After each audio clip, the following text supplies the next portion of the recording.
नमस्कार, लोकसभा टीवी में आपका स्वागत है। मैं हूं इरशाद अली। आइए शुरू करते हैं खबरों का सिलसिला, मगर उससे पहले सुर्खियों पर एक नजर।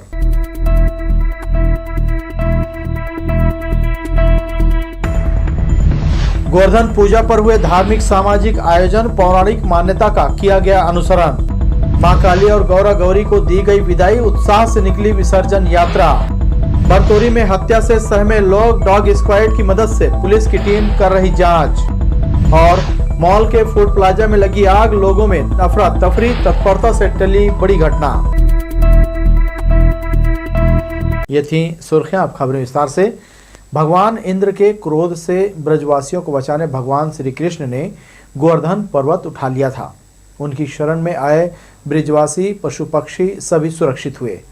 पौराणिक मान्यता के अनुसार तब से गोवर्धन पर्वत और गौ पूजन की परंपरा शुरू हुई। बुधवार को यह पर्व भक्ति भाव के साथ मनाया गया। कार्तिक मास के शुक्ल पक्ष की प्रतिपदा तिथि पर गोवर्धन पूजन पर्व उत्साह और भक्ति से मनाया गया। दीपावली के दूसरे दिन सूर्य ग्रहण था, इसलिए इस पर्व का मुहूर्त बुधवार को पड़ा। शहर के गौशालाओं में और गौ पालकों ने सारा दिन पशुधन की सेवा में बिताया। गौ सेवा धाम में गोवर्धन पर्व विशेष रूप से मनाया गया। तिलक और पूजा अर्चना कर गौवंश को निष्ठान खिलाया। यहाँ दुर्घटनाग्रस्त गौवंश की तीमारदारी की जाती है। विशेष अवसरों पर गौ सेवा धाम आने वाले पशु प्रेमियों ने गोवर्धन पूजन पर्व पर यहाँ पहुंचकर गौ सेवा की। अपने हाथों से उन्हें गुड़ रोटी खिलाया। अच्छा लग रहा है, यहाँ गौशाला में आया हूँ। क्या किया आज आकर के आपने? आज गाय को गुड़ और रोटी खिलाया था। अच्छा, और यहाँ आए तो कैसा फील हुआ आपको, महसूस कैसा हुआ? अच्छा लग रहा है। क्या है आज, कुछ खास दिन है? आज गोवर्धन पूजा है। प्रकृति में पर्वत के योगदान को श्रेष्ठ बताते हुए श्री कृष्ण ने ब्रजवासियों को गोवर्धन पर्वत की पूजा अर्चना करने कहा। इससे क्रोधित इंद्रदेव ने कई दिनों तक बारिश की। तब श्री कृष्ण ने गोवर्धन पर्वत को अंगुली पर धारण कर लोगों और पशु पक्षियों के प्राणों की रक्षा की थी। पर्वत और गोवर्धन के पूजा की प्राचीन काल से यह परंपरा तब से चली आ रही है। कैमरामैन राजा खान के साथ दिलीप जगवानी, लोकसभा टीवी, बिलासपुर। गोवर्धन पूजा के अवसर पर श्री वेंकटेश मंदिर में अन्नकूट महोत्सव श्रद्धा और उमंग के साथ मनाया गया। भगवान को 56 भोग अर्पित कर भंडारा में इसे भक्तों को परोसा गया। विशेष मौके पर ईश्वर से भक्तों के एकाकार का अद्भुत दृश्य दिखाई दिया। धन वैभव की कामना से ज्ञान पाकर ईश्वर से जुड़ने और ब्रह्म से जीव संबंधों का हिंदू धर्म में वैज्ञानिक आधार है, जिसका हम धार्मिक परंपराओं के माध्यम से अनुसरण करते हैं। इसमें 5 दिनों तक चलने वाला दीपावली का त्यौहार प्रमुख है। चौथे दिन शहर के प्रमुख मंदिरों में अन्नकूट महोत्सव के रूप में मनाया गया। भगवान श्री कृष्ण के स्वरूप श्री वेंकटेश भगवान की विशेष आरती में शहरवासी बड़ी संख्या में शामिल हुए। इसके साथ ही संस्कृत के श्लोक से पूरा मंदिर परिसर गुंजायमान हुआ। समर्पण पूर्वक शीश नवाया और इसके साथ ही ईश्वर से भक्तों के एकाकार का दृश्य दिखाई दिया।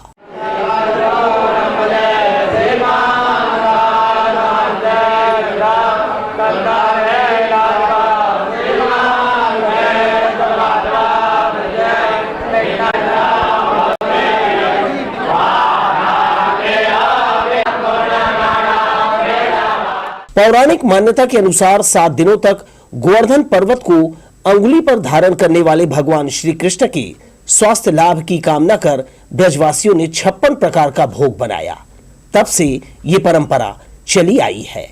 नाना प्रकार का ये भोग श्रद्धालुओं में भंडारा लगाकर उन्हें परोसा गया।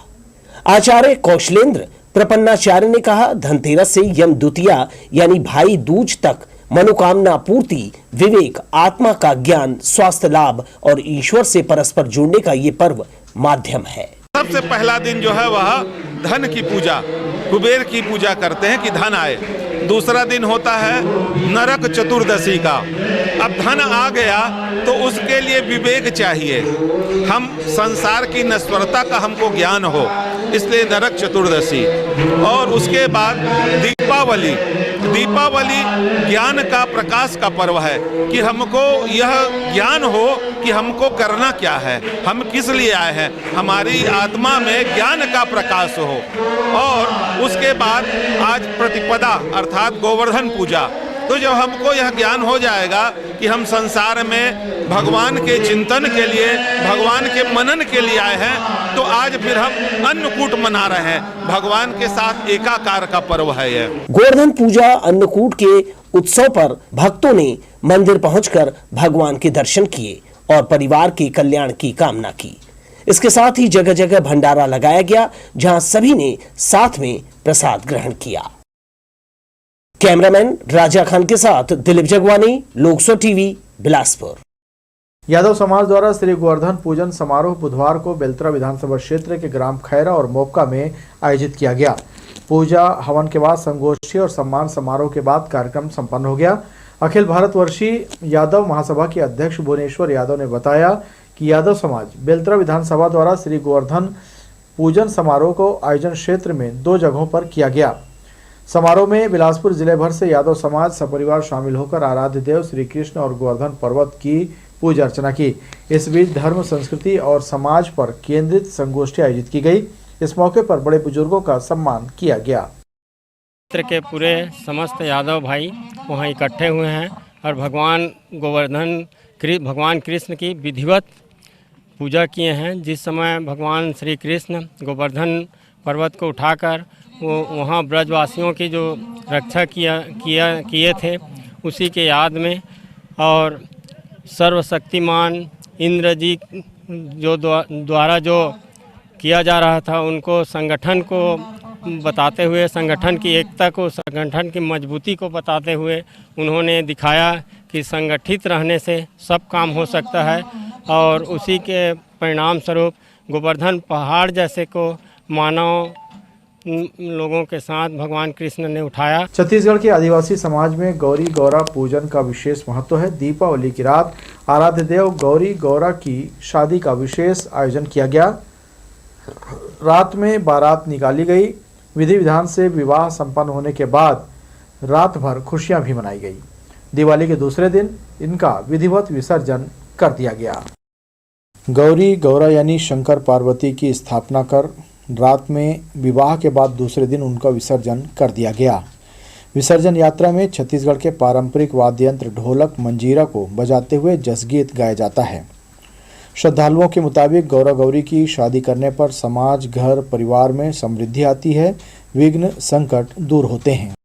फूल कूचने का कार्य होता है, जिसमें सभी मोहल्ले के समिति के माता बहनें और सभी वरिष्ठ जन मिल करके तालाब जाते हैं, वहाँ से मिट्टी लेकर के आते हैं और उसके बाद गौरा गौरी का निर्माण करते हैं और 3 दिन तक लगातार माता गौरा गौरी का पूजा अर्चना करते हैं और सभी ग्रामवासी के लिए, वार्ड वासियों के लिए सुख समृद्धि की कामना करते हैं। शंकर पार्वती की पूजा है जो वर्षों से एक दिन की एक दिवसीय का, जिस तरीके से शादी होता है हर जाति धर्मों का, उसी तरीके से ये शंकर भगवान पार्वती का एक रात्रि में शादी होता है और दूसरे दिन ये विसर्जन होता है। दोनों वार्ड के सभी नगरवासी बड़े हर्षोल्लास से छत्तीसगढ़ी संस्कृति को बढ़ावा देते हुए गौरी गौरा का विसर्जन कर रहे हैं। 25 वर्षों से हर साल यहाँ पर हो रहा है और वार्ड वासियों के साथ जितने भी क्षेत्र के नेता हैं, जनप्रतिनिधि हैं, सभी उसमें पूरे मन से, खुले मन से शामिल होते हैं। दिवाली की रात सामाजिक रूप से आदिवासी परिवार के 2 अलग अलग घरों में गौरा और गौरी की विधिवत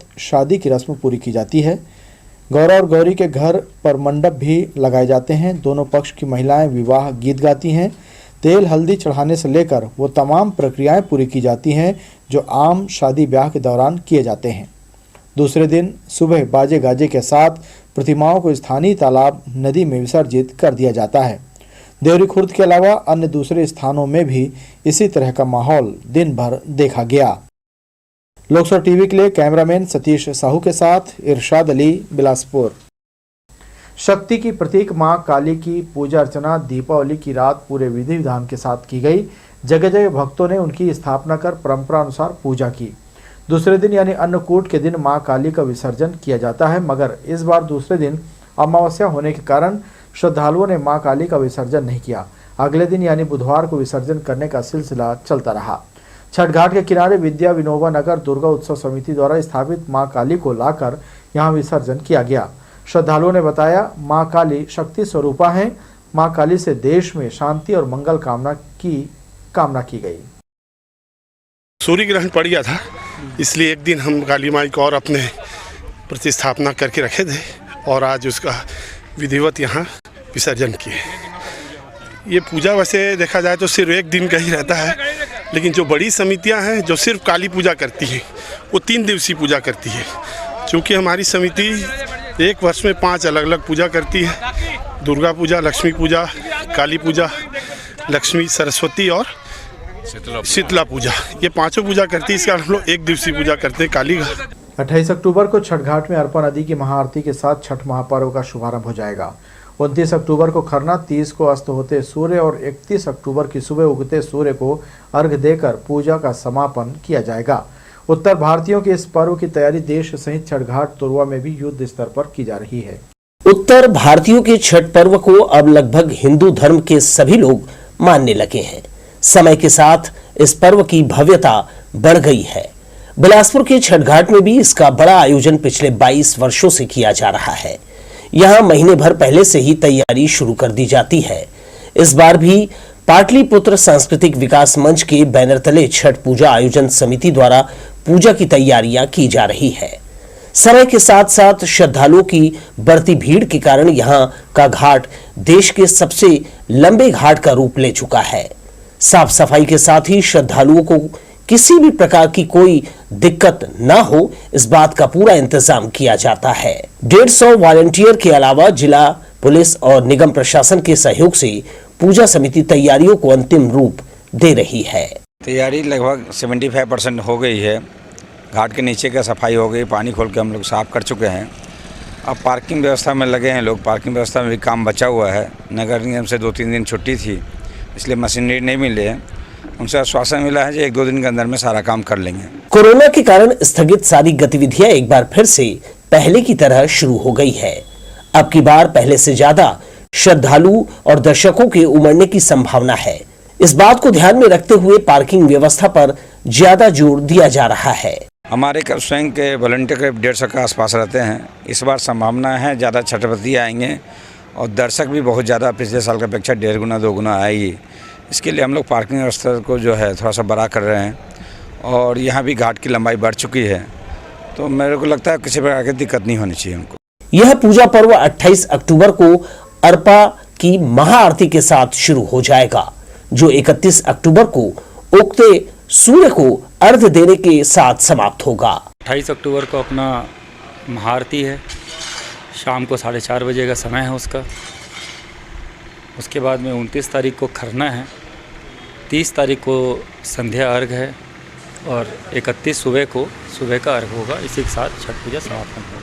छठ पूजा समिति का हम लोग का ये रहता है कि छठ व्रती जो है उसको कैसे स्वच्छता के साथ में, साफ़ सुथरे के साथ में हम लोग उसको उपलब्ध कराएं, उनको सुविधा हो, कष्ट ना हो, कि निर्जला व्रत रखते हैं।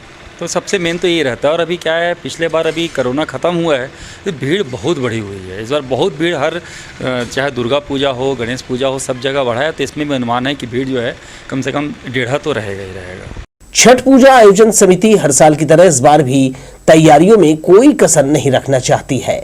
यही कारण है कि समिति के दिशा निर्देश पर समाज के लोग यहाँ हर दिन एकत्र होकर सुबह से देर रात तक आवश्यक काम को पूरा करते देखे जा सकते हैं। घाट के समीप नदी से गंदगी और मलबा निकालने के बाद अब पानी को साफ करने का प्रयास किया जा रहा है। श्रद्धालुओं के पूजा पाठ करने वाले स्थान की भी साफ सफाई की जा रही है। इसके अलावा रंग रोगन और साज सज्जा का भी काम तेज गति से चल रहा है।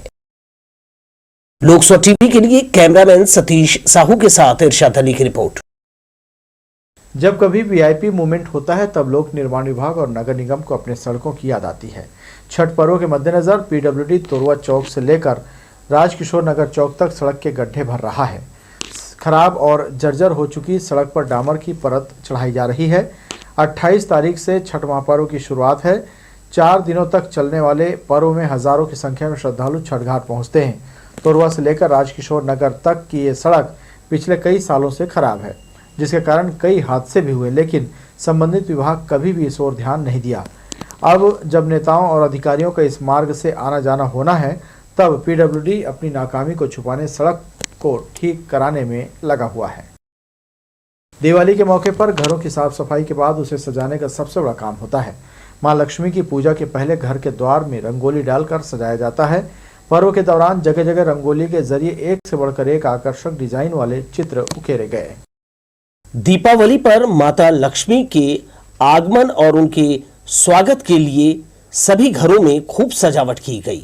दीप जलाए और रंगोली सजाकर इसे आकर्षक बनाया ताकि मां लक्ष्मी प्रसन्न होकर घर में प्रवेश करे।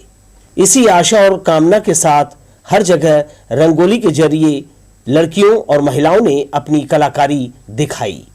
शहर में एक से बढ़कर एक रंगोली से सजे द्वार देखे गए, जहां बच्चों से लेकर बड़ों में भी रंगोली को लेकर उत्साह देखा गया। गणेश जी का ही करना था, कुछ फ्री हैंड ट्राई करना था, तो ये हमने फ्री हैंड का स्टाइल ट्राई किया।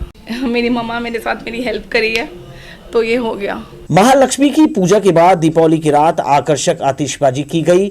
जगह जगह लोगों ने आतिशबाजी के साथ ही एक दूसरे को दीप पर्व की बधाई दी।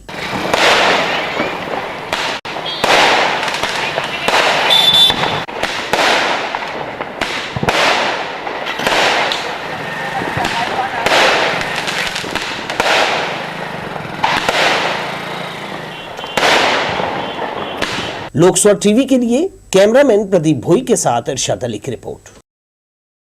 बिल्हा के बरतोरी से हत्या का एक मामला सामने आया है। हत्यारों ने मृतक के सिर पर पत्थर से ताबड़तोड़ हमला कर उसे मौत के घाट उतार दिया। घटना बरतोरी के स्कूल भवन की है। मृतक की शिनाख्त खुलबहरा ध्रुव के रूप में की गई है, जो बरतोरी का ही रहने वाला है। एएसपी ग्रामीण ACCU से शांत कुमार साहू और बिल्हा थाना प्रभारी अंजना केरकट्टा मौके पर मौजूद रहे। आरोपियों का सुराग जुटाने डॉग स्क्वाड की मदद ली जा रही है। पुलिस अज्ञात हत्यारों के खिलाफ मामला दर्ज कर जांच में जुट गई है। सोशल साइट के माध्यम से ऑनलाइन होटल बुकिंग कराना एक युवक को महंगा पड़ गया। ठग मास्टरमाइंड ने युवक के खाते से 1,05,000 रुपए पार कर दिया। देवनंदन नगर फेज 2 निवासी मणिशंकर साहू ने रिपोर्ट दर्ज कराया कि उसने परिवार के साथ अहमदाबाद जाने से पहले वहां ऑनलाइन होटल की बुकिंग कराया था। होटल फुल होने के कारण उसने जब मोबाइल में भेजे गए लिंक के कैंसिल ऑप्शन पर क्लिक किया तो ओके खाते से बारी बारी 1,05,000 रुपए ऑनलाइन ट्रांसफर हो गए। सरकंडा पुलिस ने पीड़ित की रिपोर्ट पर 420 का मुकदमा दर्ज कर लिया है। गौरतलब है कि ऑनलाइन ठगी के मामले में पुलिस लगातार जन जागरूकता अभियान चला रही है, लेकिन उसके बाद भी लोग ठगी के शिकार हो रहे हैं। प्रार्थी थाना उपस्थित आकर के रिपोर्ट दर्ज कराया कि इसने ऑनलाइन होटल बुक कराया था कहीं घूमने जाने के लिए। उसमें फिर ऑनलाइन ही वो कैंसिल हो गया। कैंसिल होने के बाद इसके खाते में पैसा नहीं आया, तो इसने उस साइट में जा कर के कस्टमर केयर में फ़ोन किया और कस्टमर केयर में फ़ोन करने पर वहाँ से इसके पास जो जवाब आया उसके तहत कि आपका पैसा हम वापस कर देंगे करके एक OTP आएगा, उस OTP को दबाइए और ये OTP दबाते गया और इसके खाते से उन्होंने 1,05,000 रुपये का आहरण कर लिया, जिसके रिपोर्ट पर 420 कायम किया गया है। अज्ञात मोबाइल नंबर जो मिला है उसमें अज्ञात आरोपियों के विरुद्ध अपराध पंजीबद्ध करके विवेचना की जा रही है। मोटरसाइकिल में कच्ची महुआ शराब लेकर जा रहे 2 युवक खुजरी गांव के पास पुलिस के हत्थे चढ़ गए। तलाशी के दौरान आरोपियों के कब्जे से लगभग 75 लीटर कच्ची महुआ शराब पुलिस ने बरामद की है, जिसकी अनुमानित कीमत लगभग 15,000 रुपये आंकी गई है। दोनों आरोपी खजुरी गांव के बताए जा रहे हैं। हिर्री पुलिस आरोपी सूरज कोसले और नेहरू उर्फ डेहरा के खिलाफ धारा 34(2)59 क के तहत कार्रवाई की है। डिवाइडर की रेलिंग चोरी होने के बाद अब चौक चौराहों की भी रेलिंग चोरी हो रही है। गुरु रविंद्रनाथ टैगोर चौक में लगा रेलिंग चोरी हो गया है। दरअसल इन दिनों चोरों की नज़र चौक चौराहों में लगे लोहे पर है, जिसे वे बेचने के लिए काट रहे हैं। अब तक शहर में तारबहार जरामाटा लिंक रोड में डिवाइडर से लोहा चोरी की घटनाएं हो चुकी हैं। शिकायत के बाद भी अब तक चोर नहीं पकड़े गए हैं, जिससे चोरों के हौसले बुलंद हैं। बढ़ेंगे आगे के समाचारों में, मगर उससे पहले सुर्खियों पर एक नजर।